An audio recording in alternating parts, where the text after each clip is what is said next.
Welcome, everyone. My name is Omar Garcia, and I'm the Grow Pastor here at The Crossing. Today, we are continuing our series called Bless, where we're looking at how to be a blessing to those around us. Today, we get a chance to hear from Josh Carman, our outreach pastor, who's going to be teaching us on how small interactions can make a big impression and how we can leverage the power for good because we know God is not only in the big things, he's also in the small ones too. If you find today helpful, make sure you share, subscribe, and like our pages. Enjoy.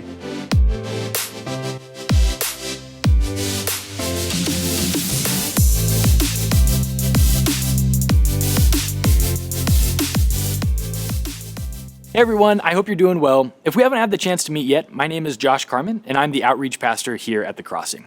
If you're just joining us for the first time, we're in the middle of this series where we are talking about the acronym BLESS. We believe that God has created us to be a blessing to those around us, and we're talking about how we can actually live that out as people in a practical way. In our first week, we started with the letter B, which stands for begin with prayer. And then 2 weeks ago, we talked about L, which stands for listen. And last week, Pastor Nicole preached on the letter E, which stands for eat. Now, this is definitely my favorite, along with most of the people I know who are part of this community. And today, we're going to be talking about the first S in the word bless. The first S stands for serve. You see, we believe that God has called us to serve people in our lives and to serve them well. But before we jump in, I've got a question for you. Have you ever gone through a less than stellar customer service experience? I'm sure if we had to, all of us can think of a time where we just had the worst service provided to us. And I'd be willing to bet that there are some real horror stories about some negative experience each of you watching this have actually gone through. I know that I've definitely had my share. I cannot tell you how many times I've been on the phone with different companies listening to that awful hold music that is either too loud where I can't hear myself think, or there's some awful smooth jazz rendition of a pop song that is supposed to evoke some calm in me and yet makes me furiously angry and makes me want to flip tables because of how awful it is. Now, clearly, no one likes getting bad customer service. And one of my favorite examples of this actually comes from a movie called Meet the Parents starring Ben Stiller. I've got a clip here that I want us to watch together that we're going to play on the screen right now. Enjoy your flight, Ben. Hello. Oh, I'm sorry. We're only boarding rows 9 and above right now. You'll have to wait. Well, I'm in row 8. Please step aside, sir. It's just one row. Don't you think it's okay if I... We'll call your row momentarily. Step aside, sir.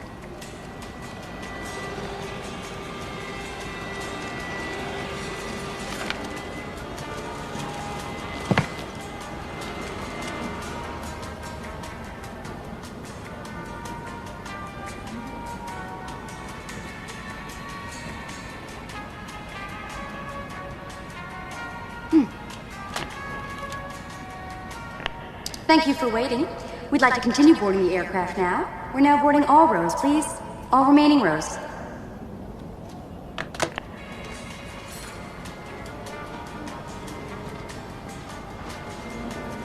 Hello. Enjoy your flight. I love how painfully awkward their encounter is. There is something hilarious to me about the way that Ben Stiller just stares at the front desk worker, where he is both so angry and baffled at the same time. Now, we know that good service is important. For many people, their very livelihood is tied to the idea of how well the customer thinks that they treated them. In the food industry, this is called tipping.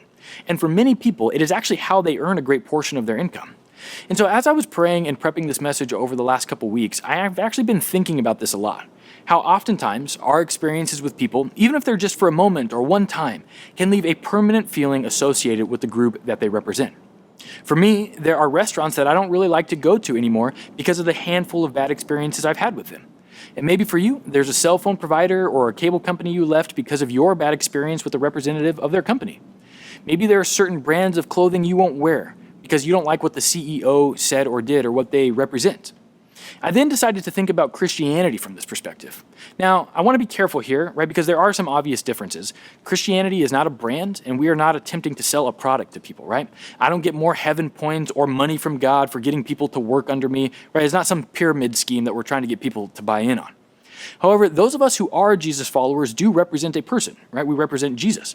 And we do represent a movement, which is other Christians. And we do represent this specific organism, right? The church.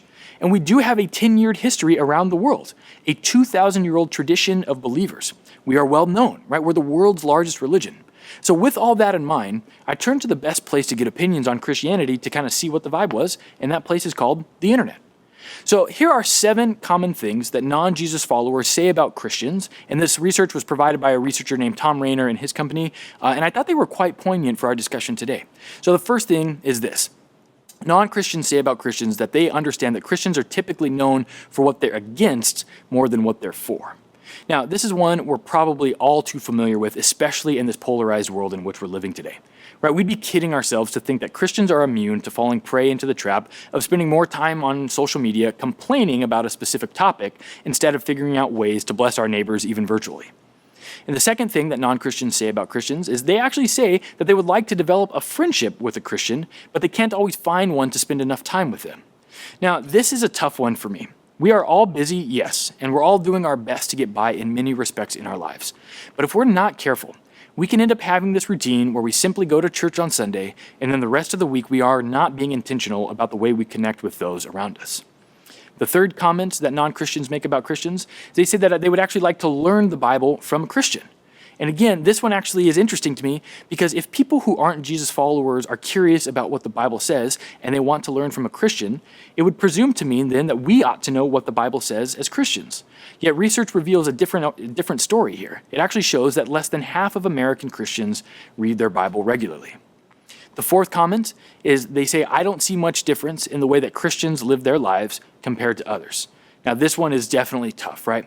I really had to sit and pray through this one, especially for myself, because what kind of example am I setting when I interact with people? How loving am I? What about the way I live is so counter to the world and the way the world lives that people look at me and the only explanation that they can come up with is it has to be something that has to do with Jesus. The fifth comment that they make is they say, I wish I could learn to be a better husband, wife, dad, mom, etc. from a Christian. Now, people in times of crisis often look to us as Jesus followers for some type of moral guidance, right? Many times, those who are in crisis aren't going to come and seek out me as a pastor, right? They're going to turn to their friends to help them through whatever it might be, their marital separation, their problems with a child, etc. And so it begs the question for us as Jesus followers, how well are we doing loving our spouses? How intentional are we being with our families? Is the example that we are setting for people in this world something that is worthy of imitation, or does it just kind of seem like it's everyone else's? The sixth comment they make, some Christians try to act like they have no problems. Now, this is huge, right? This is a problem of feeling like we have to have it all together as Jesus followers. And sometimes this can be created by church culture, right? We show up to church, people ask us how we're doing, and we don't really know if this is the time or if it's an appropriate space to say, like, I'm going through a lot of problems. So we just kind of default to the answer of saying, like, oh, I'm good, and then we move on.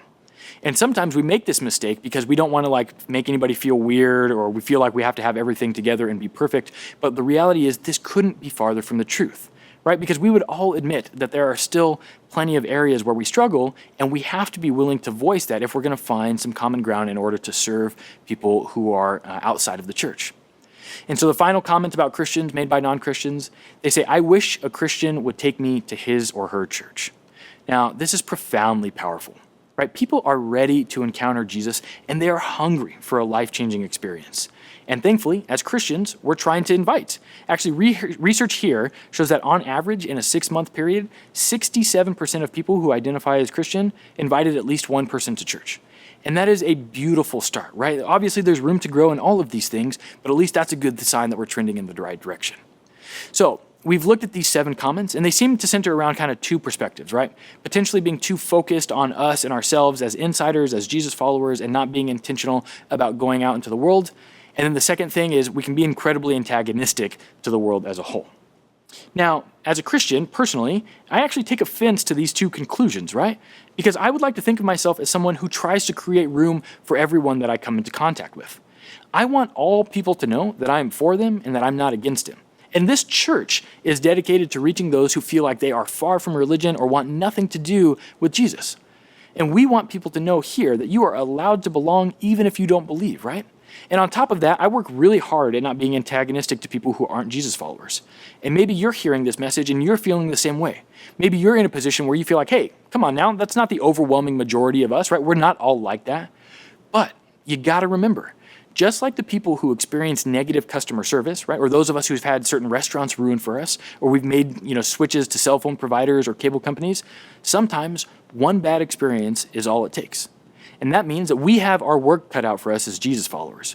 You see, we as Christians are called to be representatives of Jesus on earth. This means that we're supposed to set an example for the world. And I hope you realize both the awesome opportunity and serious responsibility that this is. God, in God's infinite wisdom, said the church was going to be the vehicle by which healing and hope were brought to the world.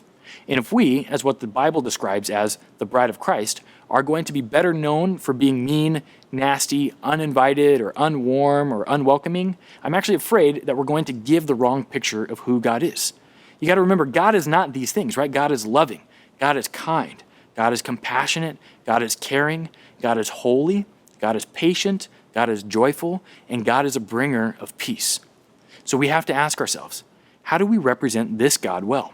How do we make sure that the experiences people have with us are good ones, that they leave them feeling positive, that they leave them feeling loved, that they leave them feeling cared for, that they leave them feeling adequately displayed as they are understanding God's intention for their lives, right? So how do we put this on to the best of our abilities so that people will know and want to come to know Jesus, so that people will wonder, what is different about your life? How do we live so that people will come to us when they're having questions about the Bible and trust that they'll get good answers because we've actually read it? So I'm here to tell you today that the answer to all of these questions is by blessing people. All right, we're spending 6 weeks on this series as a church because all of us who have the honor to preach before you on both in person and online, we want you to know desperately that God has asked us as the representative of Christ in this world to be a blessing to those around us. So today, we're going to dig into why serving is so important. Now, there are 3 things that serving does for us as God's representatives on this earth, and the first thing that serving enables is this. Serving actually shows people that we're partnering with God. Mark 12:30 and 31 says it this way, "Love the Lord your God with all your heart, with all your soul, and with all your mind, and with all your strength." And then the second command is this, "Love your neighbor as yourself." There's no greater commandment than these. You see, the greatest way that we show our love to people is by doing the things that we actually say we're going to do, and that always comes with the notion of following the things that God tells us to do. So here's what I mean by this. You'll notice that this verse actually gives us a pattern to follow. The first thing we are supposed to do is to love God with all that we are. And if we do that, then we'll be transformed. And this is not a linear process by any stretch of the imagination, but one that we grow in gradually. And then it's then out of that love for God that we will begin to love our neighbor well. And what I want you to get from this passage is to notice that there is a direct corollary between these 2 statements, which means that you cannot love God the way that God asks of us if we are not actually loving our neighbor well. These 2 statements are inextricably linked together. And so if you want to love God well, then part of that is going to be reflected in the way that you love your neighbor. And this is merely the jumping off point. If we're going to be people that are making a difference in our world and blessing those around us, then we must realize that there is a series of steps that we take in order to do that. And that is the acronym, and it's an incredible one that we've provided for you that we've been talking about through these last several weeks. If we want to see radical transformation actually occur in our relationship with Jesus, then we have to be practicing these things. Because again, it can be so easy for us to fall into the habit of simply coming to a church on Sunday and then leaving and going home and having nothing change in our lives. And this is what we want to avoid. You see, we want to love our neighbor. We want to be a blessing to them. We want to serve them. These are all things that require action from us.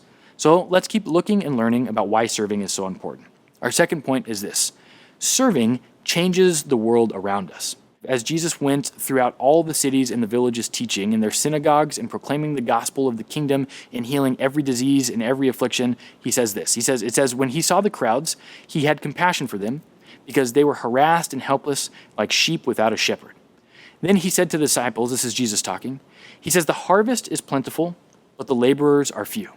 Therefore, pray earnestly to the Lord of the harvest to send out laborers into the harvest. You see, Jesus has set the example for you and for me in this passage. He's going out into the city, he's teaching and proclaiming that the gospel is indeed good news and that the kingdom is coming.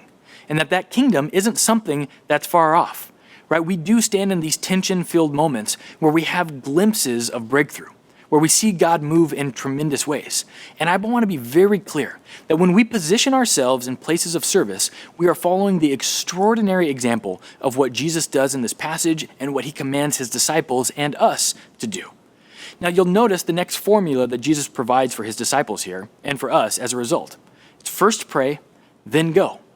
See, one of the biggest blunders that we can run into if we're not careful in our service of God is focusing so much on accomplishing things for the kingdom, or we get so caught up in trying to help change the world that we forget that God still desires time with us. Right? So think of it this way.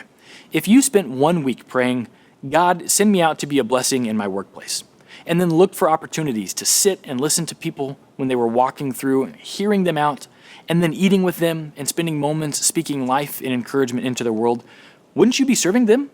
Isn't that what it means to serve, to basically just be in relationship with people?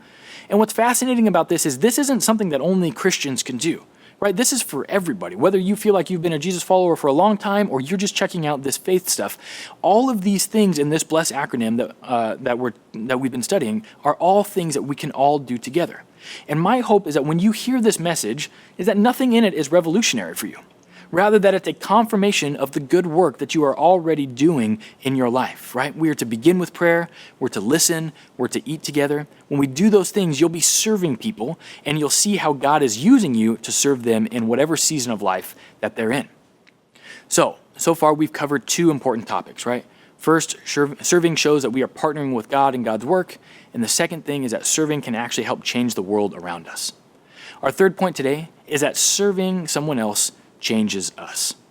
Okay, in Galatians 5:13, Paul says it like this: "You, my brothers and sisters, were called to be free, but do not use your freedom to indulge the flesh. Rather, serve one another humbly in love." Continuing on in verse 14, he writes, "For the entire law is fulfilled in keeping this one command: love your neighbor as yourself." You see, transformation in your life will occur the moment where your will intersects with God's will for this world.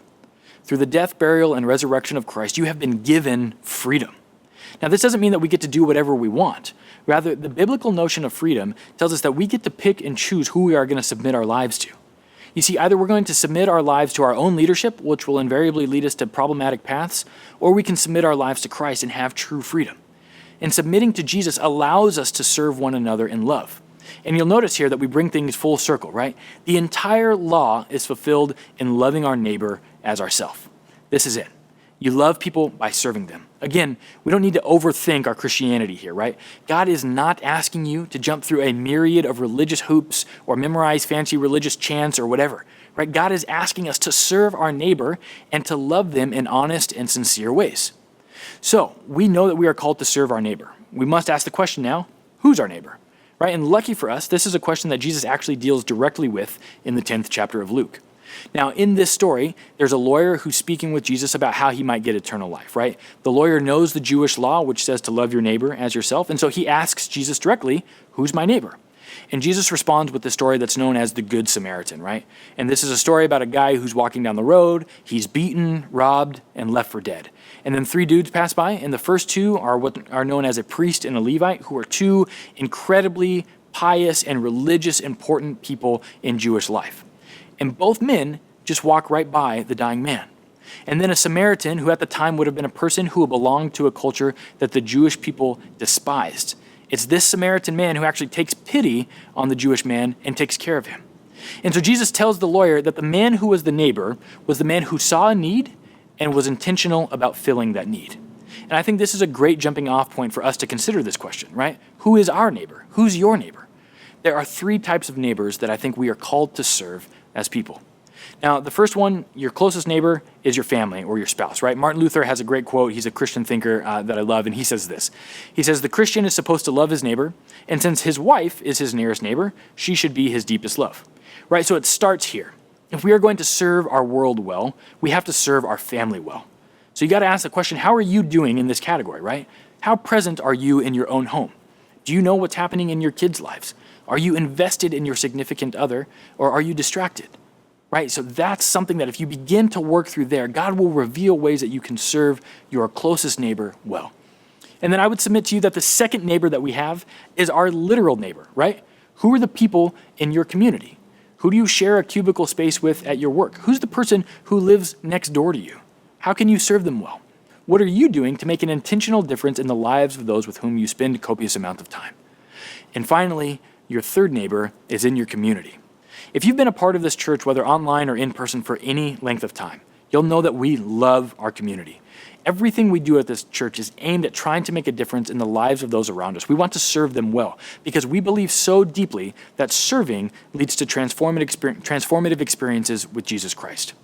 You see, our job as Jesus followers is not to come to this place on a Sunday or simply watch a video, get a good fill up like a gas station, and then bounce. Right? God is bringing you to this place, even online. God is inviting you into more because God is looking for partners. God is looking for partners who are committed to being the hands and the feet of change. You have so many ways that you can make a difference here. You can impact your family and the trajectory of its health by choosing to put your marriage and your family first. You can help your neighbor or your coworker by taking an intentional interest in their life. You can make a difference in your community by serving here with us during the week or on the weekend. We have a variety of different available ministries for you to participate in. And so as we wrap up today, I hope you'll remember these important truths: that serving shows our partnership with God, serving changes the world around us, and ultimately, service changes us. Are you ready to have your life changed? Let's pray. God, thank you for the opportunity to participate in what you're doing. Jesus, thank you for how you set the example for service for us. God, would you help us as your people grow? Would we be intentional about looking at people, looking for ways to serve our community, to serve our families, to serve our neighbors, God? And then ultimately, Father, would you open up those opportunities for us so that we could step in and make a difference and help people experience Jesus and have a great transformative time with him and everything that he represents. We love you, God. Pray these things in your name. Amen.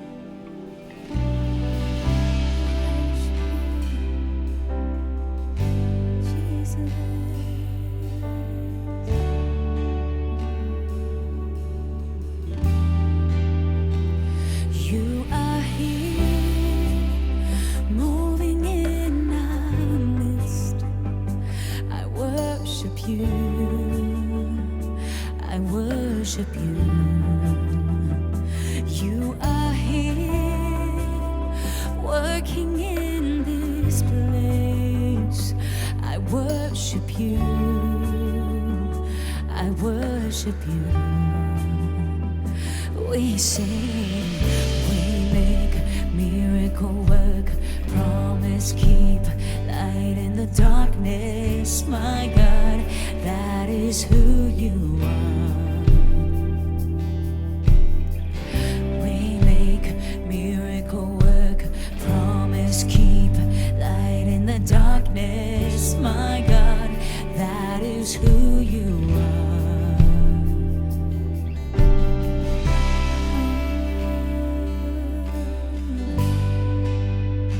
That is who you are.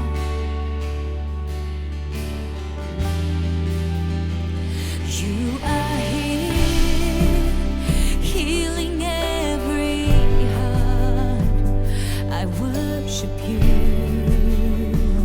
I worship you. You are here, touching every heart. I worship you. Oh yes, I worship you.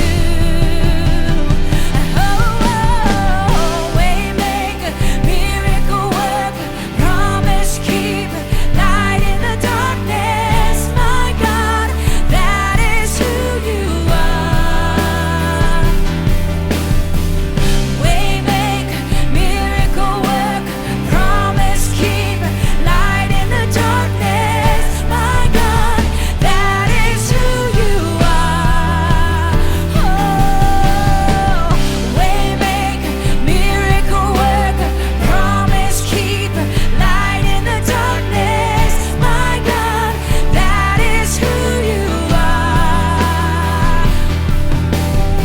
A waymaker, miracle worker, promise keeper, light in the darkness. My God, that is who you are. Even when I can't see it, you're working. Even when I can't feel it, you're working. You never stop working. You never stop working. Even when I can't see it, you're working. Even when I can't feel it, you're working. You never stop working. You never stop. Oh yeah. Even when can't see it, you're working. Even when I can't feel it, you're working. You never stop working. You never stop working. Even when I can't see it, you're working. Even when I can't feel it, you're working. You never stop working. You never stop working. Waymaker, miracle worker, promise keeper, light in the darkness. My God, that is who you are. Oh yeah. A waymaker, miracle worker, promise keeper, light in the darkness. My God, that is who you are. That is who you are.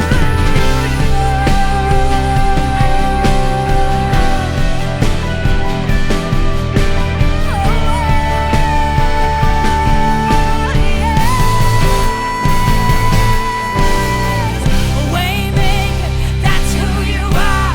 Miracle worker, that's who you are. Promise keeper, that is who you are. Waymaker, that's who you are. Miracle worker, that's who you are. Promise keeper, that is who you are. Waymaker, that's who you are. Miracle worker, that's who you are. Promise keeper, that is who you are. Waymaker, that's who you are. Miracle worker, promise keeper, that is who you are. That is who you are. That is who you